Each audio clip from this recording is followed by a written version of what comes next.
Welcome to the Slop Temple. We pray this video helps. You start with the basics, but do them precisely.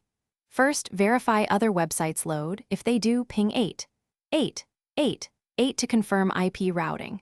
Then clear your browser cache and flush the system DNS cache. This removes stale records that block connections. Next, open the host's file and remove any Github. Lines, save, and close because a bad host's entry overrides DNS. Once done, reopen the browser and try accessing Github. Again to see whether the block is resolved. If the site still fails, remove intermediaries that change traffic.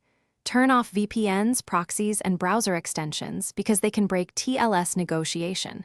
Temporarily disable firewall or antivirus to check whether they are blocking outbound port 443. Be cautious and re-enable them after testing.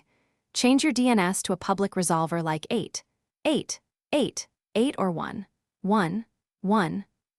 Then restart the network adapter so the new DNS takes effect. Finally, finalize.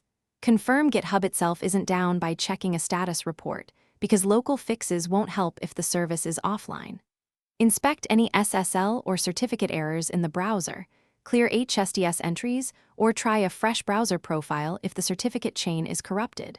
Reboot your router and computer to clear NAT and cached routes, and then test on another device or mobile network to isolate the problem. If it still fails, the tip is this: compare error details and logs. They point to DNS, TLS, or ISP level blocks.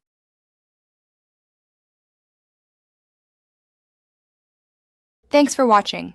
Consider subscribing if we helped you.